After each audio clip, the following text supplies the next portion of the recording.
Car दोस्तों, मैं दीप बहुगुना स्वागत करता हूं आपका अपने YouTube चैनल। जिसका नाम है स्टडी इन दीप से एम्पायर। तो अगर आपको थोड़ा पिछला याद हो तो उसमें हमने सीखा था ग्राफी विधि से गति के समीकरण हमने 3 देखे थे। और आज हम इन तीनों समीकरणों को थोड़ा डीप देखने वाले हैं कि इनको हम कैसे ग्राफीय रूप से निरूपित करें। तो बिना किसी देरी के आज की वीडियो शुरू करते हैं। तो जो हमारी पहली समीकरण है वो वेग एवं समय के संबंध को व्यक्त करती है, और दूसरी समीकरण समय व स्थिति के बीच संबंध व्यक्त करती है कि इन दोनों के बीच क्या संबंध है। और जो हमारा तीसरा यानी हमारा जो लास्ट इक्वेशन है वो वेग की स्थिति के बीच संबंध, वेग एवं स्थिति के बीच क्या करता है, वो संबंध व्यक्त करता है। यानी तीनों किसी ना किसी प्रकार से एक दूसरे को रिलेट कर ही रहे हैं। तो चलिए शुरू करते हैं। अब देखते हैं आज सबसे पहला जो टॉपिक है वो है वेग समय संबंध के लिए जो समीकरण हमको मिलेगा वो किस प्रकार मिलेगा, तो वो देखते हैं। तो कोई वस्तु जो एक समान त्वरण से के साथ चलती है उसके वेग समय ग्राफ को लें, यानी जो हमने पहले देख लिया था। ठीक है,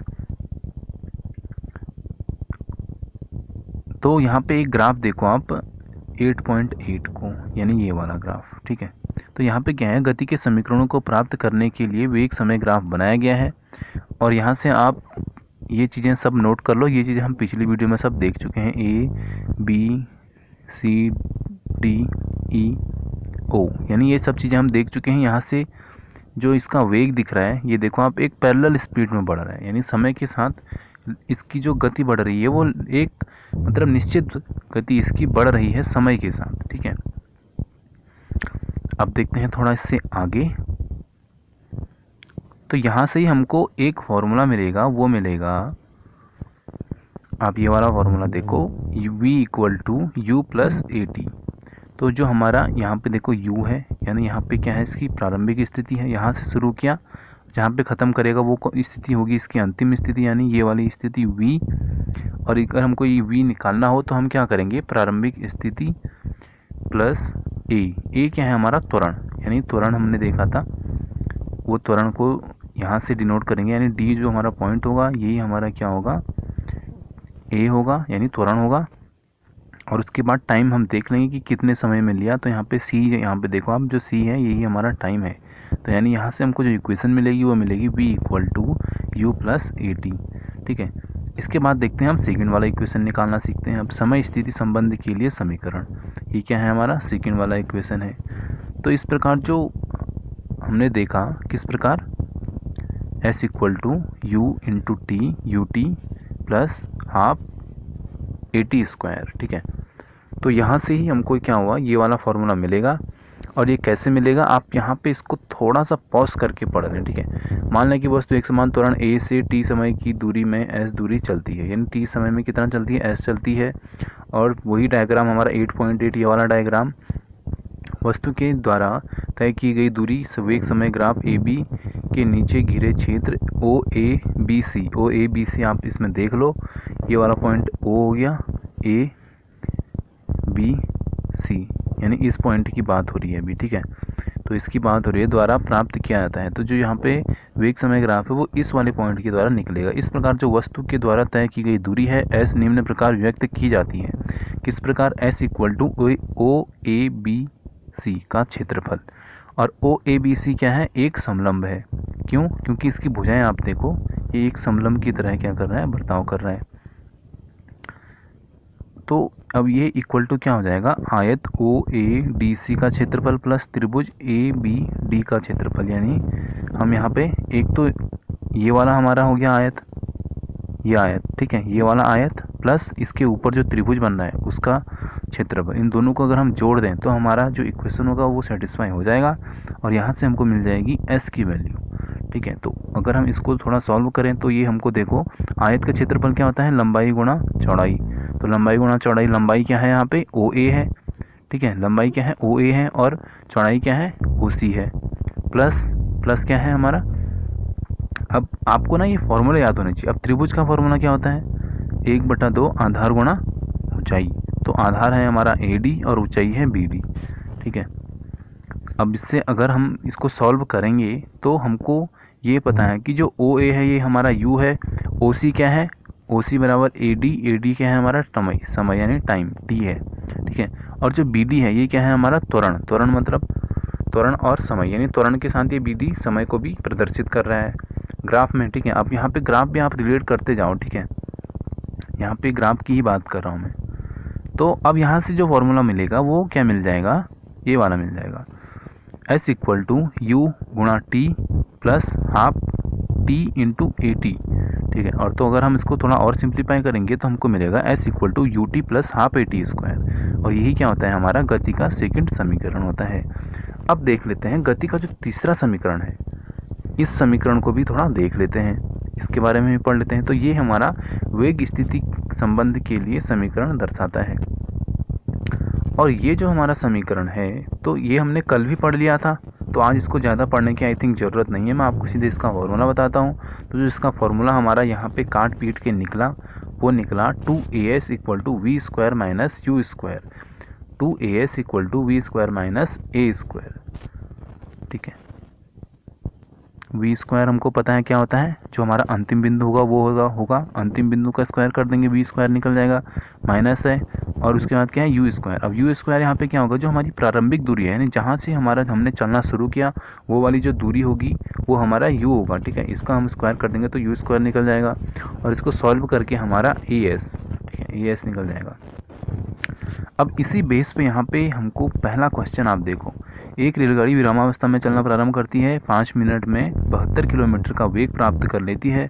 मान लें कि जो त्वरण है वो एक समान है, तो यहाँ पे हमको सबसे पहले इसका त्वरण निकालना है कि वो किस एक समान त्वरण से चल रही है, और दूसरा क्या निकालना है, वेग, इस वेग को प्राप्त करने के लिए रेलगाड़ी द्वारा तय की गई जो दूरी है यानी डिस्टेंस वो कितनी है, यानी एस भी निकालना है और ए भी निकालना है। तो यहाँ पे सबसे पहले हम यही फॉर्मूला डाल देंगे ए निकालने के लिए, u प्लस यू हमको पता है कितना है 0 है, v कितना है 72 किलोमीटर हमको दे रखा है, 72 किलोमीटर प्रति घंटा, यानी अगर हम इसको मीटर प्रति सेकंड में निकालेंगे तो ये हो जाएगा हमारा 20 मीटर प्रति सेकंड, ठीक है।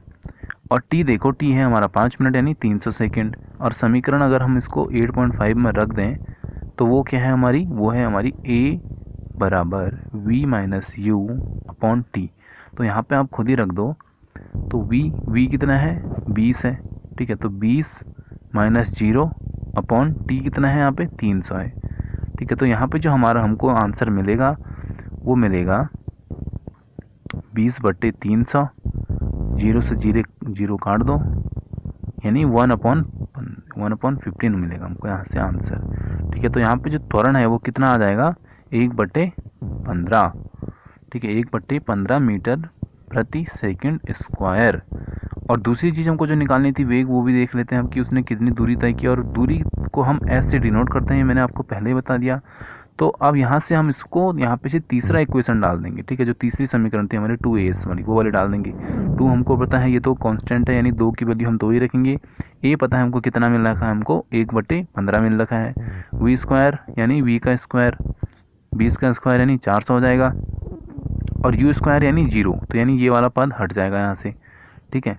तो यहाँ पे अब जो हमको यहाँ से आगे देखना पड़ेगा वो ये वाला फॉर्मेट मिल जाएगा। तो इसको सॉल्व करके हमको 3000 मीटर इसका आंसर मिलेगा, जो कि हमारा होता है 3 किलोमीटर, यानी 3 किलोमीटर दूरी के बाद उसने इतना त्वरण अपना प्राप्त किया, ठीक है। इसके बाद एक और यहाँ पे एग्जाम्पल दे रखा है, इसको आप पॉज करके खुद ही सॉल्व करने की कोशिश करें, और यहाँ पे आप इसका आंसर भी देख लें।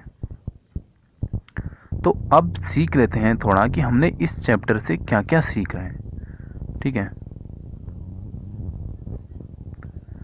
तो सबसे पहले जो चीज़ हमने सीखी वो सीखी स्थिति में परिवर्तन एक गति है, यानी स्थिति में अगर परिवर्तन होगी तो वो क्या है, एक गति है। इसकी जो व्याख्या है तय की गई दूरी या विस्थापन के रूप में की जाती है। एक वस्तु की जो गति होगी का समान या असमान होना उस वस्तु के वेग पर निर्भर करता है, ये हमने सीखा था पहले दिन, ठीक है। जो कि नियत है या बदल रहा है, ये सब यही क्या करेगा, निश्चित करेगा।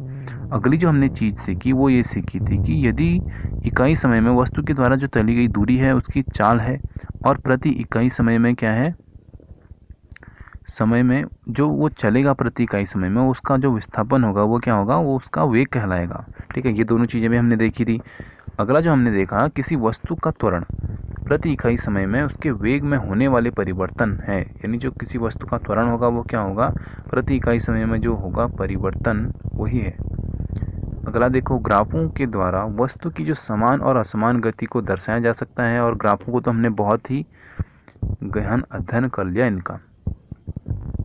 इसके बाद जो हमने देखा वो ये देखा था, एक समान त्वरण से चल रही एक वस्तु की गति को हम 3 प्रकार से व्यवस्थित करते हैं, यानी 3 माध्यमों से जानते हैं। पहला देखा था v = u + at, दूसरा देखा s = ut + ½ at स्क्वायर, ठीक है। तीसरा हमने देखा 2as = v² - u स्क्वायर, ठीक है। और यहाँ पे जो वैल्यूज़ हैं u की, ये तो हमने 4-5 बार देख ली, इसलिए मैं अब इसको दोबारा नहीं बता रहा हूँ।